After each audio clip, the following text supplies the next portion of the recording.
क्या बिहार की राजनीति में पिछले 35 सालों से बना सबसे बड़ा और अवैध किला अचानक जमींदोज हो चुका है? क्या स्कूल बैग पीठ पर टांगे प्रशांत किशोर ने पटना के शहर में कैसा चमत्कार कर दिखाया जिसकी कल्पना बड़े बड़े राजनीतिक विश्लेषकों ने सपने में भी नहीं की थी। जरा ठंडे दिमाग से सोचिए, जिस बांकीपुर सीट पर पिछले 3.5 दशकों से भारतीय जनता पार्टी का एक छत्र राज था, जहां का शहरी शिक्षित और सवर्ण वोटर बीजेपी के अलावा किसी और की तरफ देखता तक नहीं था। आखिर वहां ऐसा क्या जादू चला कि बीजेपी का पूरा तंत्र धराशायी हो गया? क्या ये जीत सिर्फ बांकीपुर विधानसभा सीट का एक आम उपचुनाव भर है, या फिर बिहार की राजनीति का वो टर्निंग पॉइंट है जो लालू, तेजस्वी की आरजेडी, बीजेपी और नीतीश कुमार की जेडीयू तीनों के वजूद के लिए अब तक का सबसे बड़ा खतरा बनने जा रहा है? आखिर विधानसभा की दहलीज पर कदम रखने जा रहे प्रशांत किशोर का ये अगला मास्टर प्लान आखिर है क्या? क्या वे महज एक विधायक बनकर रहने वाले हैं, या फिर बिहार के पूरे राजनीतिक स्ट्रक्चर को ही उखाड़ फेंकने की तैयारी कर चुके हैं?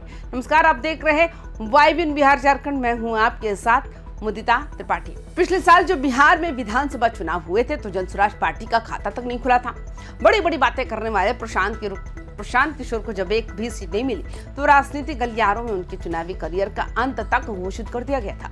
विरोधी हंस रहे थे। दूसरों को मुख्यमंत्री प्रधानमंत्री बनाने का दावा करने वाला रणनीतिकार अपने ही गृह राज्य में बुरी तरह फ्लॉप हो गया। लेकिन असली नेता और रणनीतिकार की पहचान वही होती है जो हार के बाद मैदान नहीं छोड़ता। प्रशांत किशोर ने उस वक्त एक बात बहुत साफ कर दी थी, ये कोई एक चुनाव का खेल नहीं है, संघर्ष जारी रहेगा और दोगुनी मेहनत के साथ वापसी होगी। और फिर मौका मिला बांकीपुर उपचुनाव का। बांकीपुर कोई आम वाम सीट नहीं है, ये बीजेपी के राष्ट्रीय अध्यक्ष नितिन नवीन का सालों पुराना गढ़ थी। प्रशांत किशोर बखूबी जानते थे कि अगर बिहार की सियासत में अपनी खोई हुई साख वापस पानी है और पूरे राज्य को एक कड़ा संदेश देना है तो चोट सीधे उस सबसे मजबूत किले पर करनी ही होगी। इसके बाद बांकीपुर की गलियों में जो दृश्य दिखा उसने पूरे बिहार को चौंका दिया। चिलचिलाती धूप हो, कीचड़ से भरी गलियां हो या मूसलाधार बारिश, कंधे पर स्कूल बैग टांगे प्रशांत किशोर हर एक वोटर के दरवाजे तक पहुंचे। चुनाव के दिन भले ही वोटिंग का प्रतिशत कम रहा हो, लेकिन प्रशांत किशोर ने उस साइलेंट वोटर को पोलिंग बूथ तक पहुंचा ही दिया जो बिहार में एक नए विकल्प की तलाश में सालों से तड़प रहा था। नतीजा 35 साल पुराना बीजेपी का किला ताश के पत्तों की तरह ढह गया। अब सबसे बड़ा सवाल ये उठता है, क्या प्रशांत किशोर विधानसभा में सिर्फ 243 विधायकों में से एक साधारण विधायक बनकर बैठेंगे? जवाब है बिल्कुल नहीं। प्रशांत किशोर की रणनीति को करीब से समझने वाले जानते हैं कि विधानसभा के भीतर एक बिल्कुल अलग अंदाज देखने को मिल सकता है। बिहार विधानसभा में अब तक विपक्षी दल यानी आरजेडी का तरीका रहा है कि हंगामा करना, नारेबाजी करना और जातिगत मुद्दों पर सरकार को घेरना। लेकिन प्रशांत किशोर इस ढर्रे को पूरी तरह बदलने जा रहे हैं। वे हवाई आरोपों की जगह पक्के आंकड़ों, सरकारी फाइलों के तथ्यों और अपनी योग्यता के दम पर सीधे सरकार की जवाबदेही तय करेंगे। वे जानते हैं कि पूरे बिहार की जनता की नजरें अब उन पर ही होगी। जब वे विधानसभा के अंदर खड़े होकर बिहार के बजट, पलायन, बदहाल शिक्षा व्यवस्था और बंद पड़े उद्योगों पर सवाल दागेंगे तो सीधे तौर पर सरकार के पसीने छूटेंगे। यहाँ प्रशांत किशोर की एक बहुत बड़ी रणनीतिक चाल छिपी हुई है। वे विपक्ष की भूमिका में तेजस्वी यादव और आरजेडी को साइडलाइन करना चाहते हैं। वे बिहार के लोगों के सामने ये साबित करना चाहते हैं, अगर सरकार से असली तार्किक और जनहित के सवाल कोई पूछ सकता है तो वो आरजेडी नहीं बल्कि जनसुराज है। यानी विधानसभा के भीतर ही आरजेडी के विपक्षी एकाधिकार को खत्म करने की सबसे बड़ी योजना है। बिहार में पिछले 30 सालों से राजनीति का एक ही बंधा बधाया ढर्रा चला रहा है, लालू बनाम नीतीश या जाति बनाम धर्म। आरजेडी का पूरा वोट बैंक यादव और मुस्लिम समीकरण पर टिका रहा। बीजेपी और जेडीयू का गठबंधन अगड़ी जातियों, ईबीसी यानी अति पिछड़ा और लव कुश समीकरण के भरोसे अपनी नैया पार लगाता रहा। लेकिन प्रशांत किशोर इस पूरे सोशल इंजीनियरिंग को ही ध्वस्त करने में जुट गए। वे बिहार के लोगों को एक नई दिशा में सोचने के लिए मजबूर कर रहे हैं। वे जनता के बीच जाकर बहुत ही तीखा सवाल उठा रहे हैं कि आखिर कब तक बिहार के युवा जाति के नाम पर वोट देकर दूसरे राज्यों में जाकर मजदूरी करने को मजबूर होते रहेंगे? कब तक शिक्षा और रोजगार के मुद्दों को जातिगत जनगणना और धार्मिक राजनीति के पीछे दबाया जाता रहेगा? प्रशांत किशोर का सबसे बड़ा फोकस बिहार के पढ़े लिखे युवाओं और उस वर्ग पर है जो सालों से इस पारंपरिक राजनीति से खुद को अलग और ठगा हुआ महसूस कर रहा है। वे ये सोच खत्म करना चाहते हैं कि बिहार में तो कोई विकल्प ही नहीं, मजबूरी में इन्हीं को वोट देना पड़ेगा। बांकीपुर की जीत ने जनता के दिमाग में बैठी इसी मजबूरी वाली सोच को उखाड़ फेंका है और एक मजबूत विकल्प की छाप छोड़ दी है। अब आइए बात करते हैं सबसे बड़े सियासी समीकरण की, जो तेजस्वी यादव और एनडीए दोनों की रातों की नींद हराम करने वाला है। पहला निशाना है आरजेडी का M-Y समीकरण।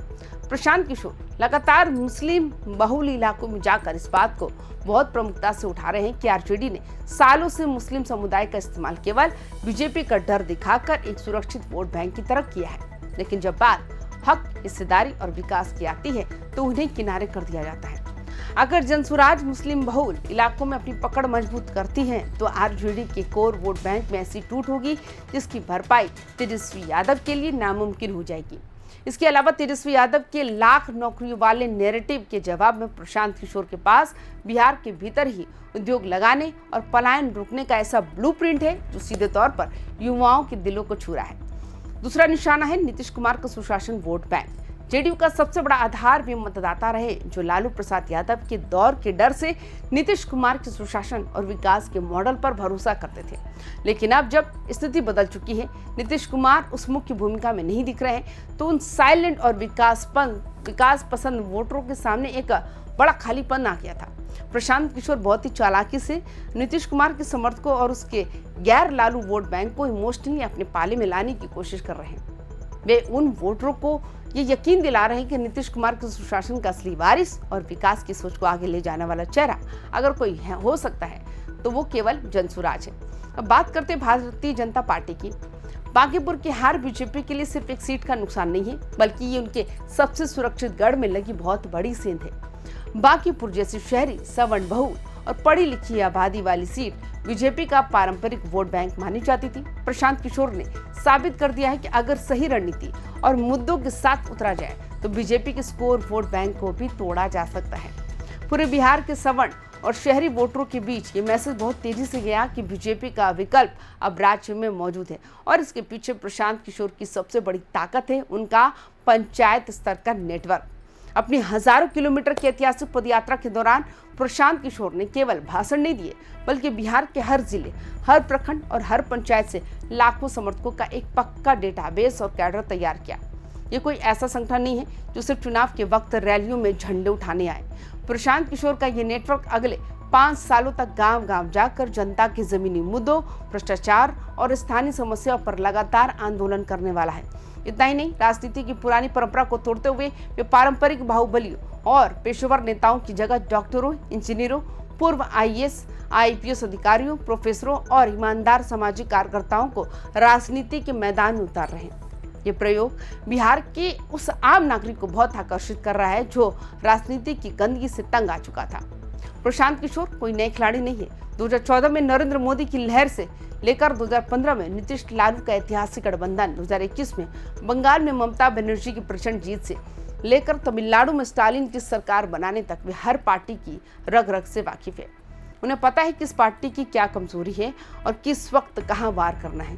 बांकीपुर की जीत ने बिहार की राजनीति में एक नया अध्याय लिख दिया है। अब बिहार 2 ध्रुवों की राजनीति से निकलकर तीसरे विकल्प की तरफ बहुत तेजी से बढ़ रहा है। अब अंत में सवाल आप दर्शकों से है, आपको क्या लगता है कि प्रशांत किशोर का ये शिक्षा और रोजगार वाला मॉडल बिहार की दशकों पुरानी जातिगत राजनीति को हमेशा के लिए खत्म कर पाएगा?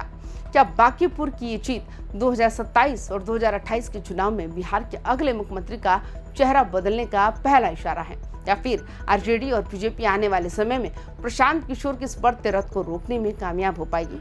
अपनी विवाक राय नीचे कमेंट बॉक्स में जरूर बताएं और तमाम खबरों के लिए देखते रहिए YBN बिहार झारखंड। नमस्कार।